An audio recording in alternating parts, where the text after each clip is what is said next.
Okay, welcome back. So, Wendy, this is going to be chapter 6. We've done 5 videos so far. How have we been doing on our 5 to 7 minute time frame target? Psych! Yeah, no, we'll never make that. Sorry about that. In hindsight, I should not have said that. No, you should have said 20 minutes. 20 minutes. Yeah. Yeah. Because there's just so much in these chapters that you have to talk about, and we're leaving out so much stuff too. With the discussion, trust us.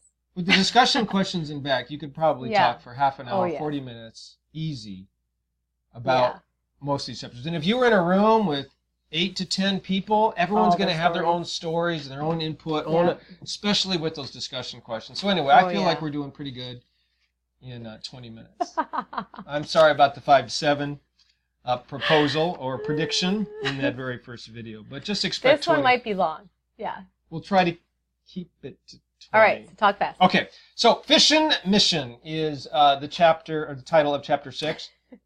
And actually, the title for the chapter comes from a story from when I was in probably junior high or high school. Oh, I didn't know this. Yeah, my older brother went on a mission trip to Alaska. And as part of the trip to Alaska, they were going to do some salmon fishing, king salmon fishing.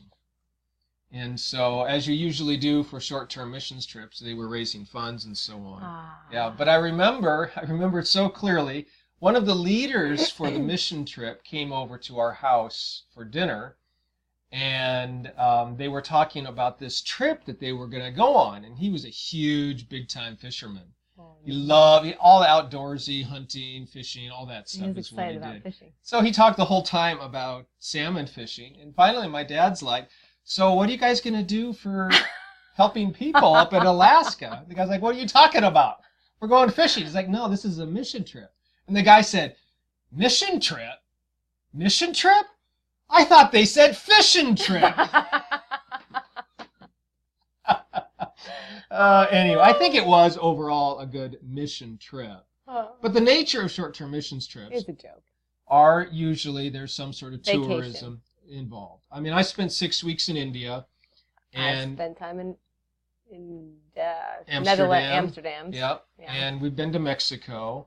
And although there wasn't a whole lot of tourism for that one. No, but even in Amsterdam, I was there for 5 weeks and we had 2 days of tourism. That's it. Okay. In 5 weeks. Yeah, that's less. We were working a conference. Right. So that's less than what I had in India. I would say our tourism activities were probably about 2 weeks out of 6. Okay. When you add it all together, we saw all sorts of things. But I will admit that our work there could have been done by anybody. So you didn't need to go. So we didn't need to go. They certainly didn't need to send Americans, and we Americans certainly did not need to raise $2,000 apiece. Because to be honest, I would have rather gone to Europe to see Europe, you know, and yeah. You did go to the red light district, though. I did. Yeah. Story for another time. Okay, so the Fishin Mission, and what he decides to do is he wants to basically lead fishing trips or mission trips. And the way this usually works in Christian circles is the leader gets to go for free because the cost of their trip gets divided between all of the people who are paying to go. Right. And so that's his plan. He's like, oh man, I can get all my fishing trips paid for free. But he says, first I sort of need to figure out how to do this. And it sort of reminded me also, there's a trend in Christian circles nowadays called missions tourism, or even it's known as poverty tourism.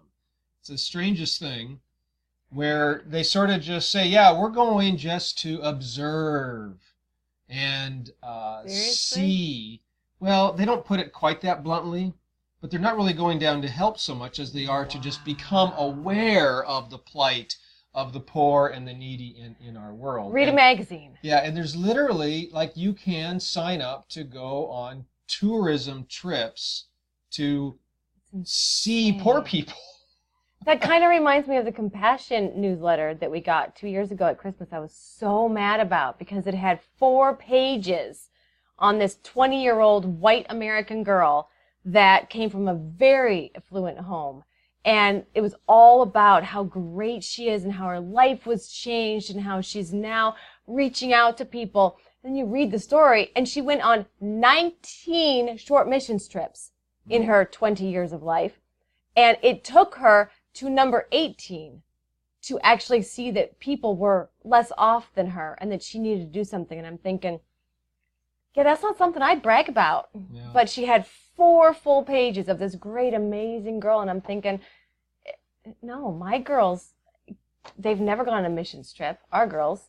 And they have more compassion and love because we've taught them to look for people and look for ways to love people. That's it. If it takes you 1 mission trip to see people in need, you're in trouble. Yeah. With TV and radio and internet, you shouldn't have to go. Yeah. So he decides he wants to go. But before he goes, he decides to do what we all do for short-term missions. Raise money. So he talks about on page 46 this Lone Ranger fisherman. That's just a phrase out of Christianity called Lone Ranger Christian. You ever heard that? No. There's no such thing as a Lone Ranger Christian. You've never heard anyone say that? Lone Ranger Christian is somebody who's out there doing it by themselves. It's usually sort of a derogatory term for somebody who feels they can be a Christian outside of church. Oh, so it's us. Yes, it's us. So church people will say you have to attend church in order to be a real faithful Christian, or so, in some churches even a Christian at all. If you don't go to church, then you're not a Christian. And we have discovered that it's very easy and possible, easier to Much be easier. a Christian and even to be the church outside of church. It opens up all sorts of avenues, invitations, friendships, conversations, opportunities. And you don't even ever have to feel guilty or pressured into inviting people to church or coming to this function. Yeah, and you get to be who you actually are, not who the church tells you to be. Yeah. When you're a church-going Christian, it often seems like there's always that pressure on you to, if you develop a friendship at work, oh man, I gotta invite him to church. When am I going to invite him to church? We don't have that pressure. No. We can just love them like Jesus. Anyway, Lone Ranger Christians are good. Are good. Yeah, I like the Lone Ranger. And the thing is, it's not alone out No. here. We have each other. We have friends. We interact with people all the time who are some of the best followers of Jesus you'll ever meet, but they will never set foot in a church building. No. Okay? So that's just the way the true body of Christ works. Anyway, that's in here, this whole thing about Lone Ranger fishermen, because of the derogatory term Lone Ranger Christians. And he feels he can't be a Lone Ranger fisherman, so what does he do? Page 47, he makes up flyers, staples them to telephone poles and fences around town. He puts them in windshields of cars. This is a story from practical personal experience. Do you remember this happening? From the church. The first. I remember we did this, but I didn't remember you got a phone call for it. Yeah. So what happens is in the book, the police call him and tell him to stop littering around town. That didn't quite happen in our situation, but I was a pastor of this church in Montana, and we decided to do this. We wanted to let people know about our church, raise awareness about us, invite people to church. So we made up flyers, we put them on telephone poles, we put them in people's windshields. In fact, I even made up a CD of one of my sermons that I thought was home raising girls. excellent. And we made hundreds of copies of this CD and put it in people's windshield as well. We figured, oh, how great is this? They can see the CD in their windshield, get into their car, plug it right in on their way to work or wherever they're going, listen to one of my sermons, and then they will want to come to church. No. We got a call later that week from a guy who said, you put trash on my doorstep and trash in my windshield. He said, you guys better stop it or I'm going to call the cops on you because of all your littering. We didn't get a call from the cops though, but in the story he did. So again, we were being a stench in the community. Yeah. We were doing what we had been taught to do by church. This was our first church. Yeah. Now Wendy wasn't doing this. I was raising kids. She was raising kids at the time. Yeah. So anyway, But some churches do similar things. Oh, yeah. You know, you see billboards, signs, and just... Well, it's interesting because he says, down at the next paragraph, he says, people are too selfish and lazy because they didn't want to come with him. And my view of that is that it's actually the Christians that are too selfish and lazy to actually engage in a real relationship. We want the easy way. We want the quick way. We want to be able to say, oh yeah, I got 10 people to come to church, because it's not even about those people coming to church. It's about getting the praise by the pastor and the people around you that you did your Christian duty. And it's just sick. The cycle of manipulation and not even caring about these people. Yeah. It's not.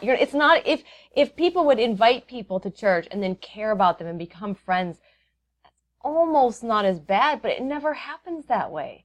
It's, oh, you got 10 people. It's like the baptism. You know, oh, you got to baptize 200 people in a year to be considered a worthy church. Christians would often say that they are friends with the people they invite to church. But the reason we know that's not true is because when they stop attending church, for whatever reason, all right, you might reach out to them for a week or two. Why? Usually doesn't even happen. Hey, we missed you at church. We sure would love to see you come back.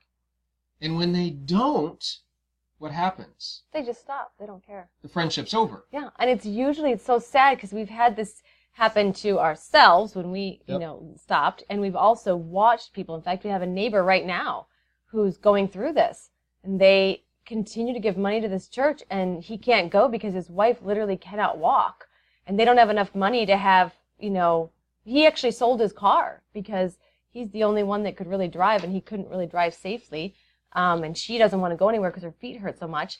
And they still give money, and nobody comes. Nobody comes to give them food or help them out. Jeremy and I do. And he even told me the other day, he's like, I hate to be a nuisance. I'm like, you're not a nuisance. If neighbors can't do this, then we shouldn't even be considered neighbors. And he's just so sad because he got tricked. He got manipulated and tricked into thinking that giving all of his money to a church, that they would care about him. And not one of them does. And as soon as he stopped attending... Yep. As soon as he stopped attending. They don't care about him anymore. But the truth is they never cared about him when he was there. They would say they do because they said hello to him, but the truth is if you can't even reach a hand out after someone leaves to find out why, then you never cared about him in the first place. I'm sorry. It's fake. Yep. And sort of building off that, we have this event here near the end of the chapter where he goes over to his neighbor's house because he wants to recruit his neighbor, maybe ask him for money or support or something for his fishing trip. But his neighbor's not home, but instead his wife is. And Wendy pointed out it's a little bit of a surprise because we thought earlier that his wife had left his neighbor, they'd split up. But again, that just shows that he didn't really know what was happening in his neighbor's life. At all. Clearly there's some problems there, maybe. Or maybe not. Or maybe not. We just don't know. But anyway, his wife is at home, and she's got children crying in the background, phone ringing, something on the stove which smells like it's burning. And he ignores all of that, has no care for what's going on in her life whatsoever, and instead just pushes forward with his spiel about supporting, how he wants his neighbor to support him on his trip. And this actually this is a story from our life as well. Do you want to tell that story? No, I don't remember it as well because I was in the midst of all this, probably. Wendy was the woman here, the wife. Nothing was burning. Nothing was burning. Wendy's an excellent cook. You never burn stuff on the stove, do you? Yeah. No, she's an excellent cook. But, you said that we had just moved into New York. Yep. Into our house. Boxes were everywhere. We were renting a house in New York. Our girls would have been 2, 4, and 6. I was homeschooling. We got there. We had none of our stuff for 2 weeks over Christmas. We were sleeping on the floor. None of the girls' toys, no clothes. The heat wasn't even really working. No beds. And we were trying to make it work. So apparently we had just gotten our boxes. They finally showed up. So the house was littered with boxes. Little girls running around. After Christmas. Wendy was flustered because I heard about this because I was at work. She called me and told me. Oh, I did. That's what happened. You wouldn't believe what just happened, Jeremy. So, according to Wendy, what happened is chaos is happening around her with the kids crying and boxes, and we're trying to unpack. And apparently, 2 Christians had come by, seeing that there was a new family in the neighborhood, and decided to come by and meet us so that they could invite us to church. That's such a wrong word, invite. And Wendy's like, yeah, I don't have time. I mean, it's chaos. I generally start with, I'm a Christian, I'm good. Yeah. Well, I don't know if you did or not. Maybe you did. Who knows, yeah. But rather than say, oh, I'm sorry, can we help? They said, oh, I'm sorry, is there a time we can come back? And I should have wittily said, yes, as soon as you want to help unpack. Yeah. Yeah, maybe come on in and watch my kids for a little bit while I unpack some boxes. You want to bring a pizza by. Right, bring us some food by, or something to actually help rather than take up my time. Take up from my girls. Right, while we're in the middle of chaos. Yeah. So, and it's just a perfect picture of what Christians do, because it doesn't have to be that blatant when people are going door to door. It can be something as simple as, a guy walks up all alone and he looks forlorn. Maybe his wife is dying in the next room. Maybe they just got a phone call. Maybe he just got laid up. There's a million things that we don't know that are going on in people's lives, and we think our evangelism of, hey, come down to the church, is more important than reality of these people's lives. And it's so arrogant. Yeah. So arrogant. Not paying attention to other people. You're only thinking about yourself and getting them to church. Getting them to church because you think that's going to save their soul, when in reality you are just, you're a curse on their life at that moment.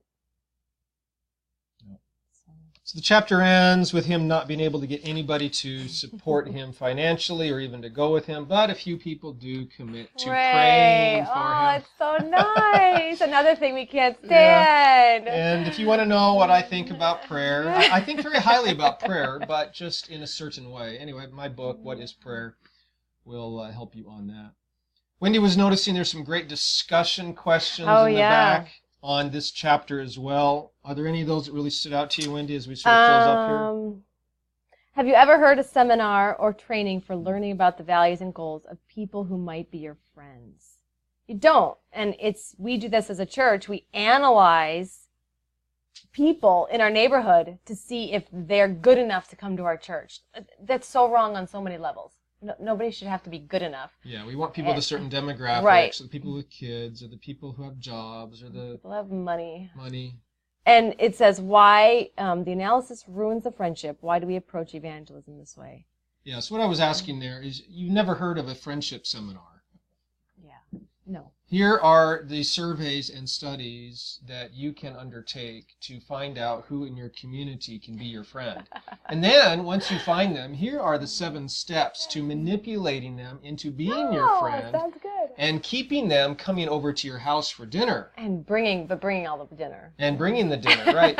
Just to even talk about friendship that way it ruins the friendship. Whatever you get out of that, it's not going to be a friend. Yeah, I know. But we do that with evangelism. Yeah.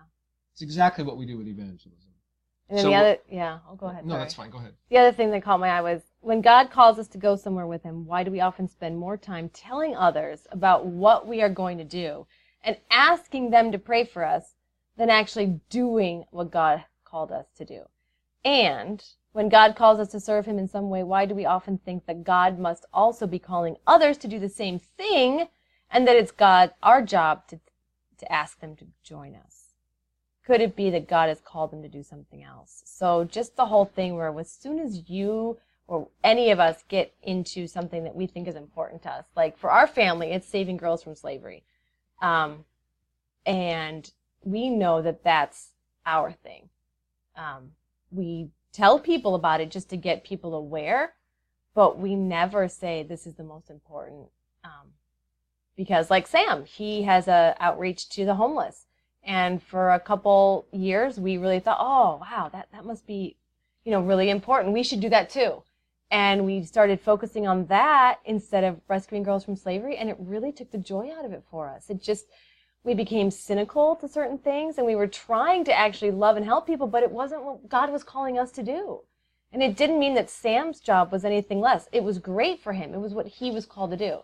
But with 3 girls in our lives and having almost adopted a girl from Guatemala, rescuing girls from slavery is heavy on our hearts. And it's what we focus a lot of our missions time and money on. And everybody has that, their own calling. And we should really remember that because, instead of telling people about your good thing, just go do it. Go do it. Quit wasting time talking and trying to get them involved because they're doing their own thing. There's all sorts of needs in the world, and it takes all sorts of people to meet all those sorts of needs. Yeah. So when God calls you to meet a need, meet it, and don't think that everybody has to join you. Right. They have their own need that God has called them to meet. Yeah. Right? Yep. So, good. All right. We're about 21 minutes, so... Oh, yeah. Well, that 20 is perfect. We kept it under 30. That was our goal. All right. We'll see you in the next chapter. Bye.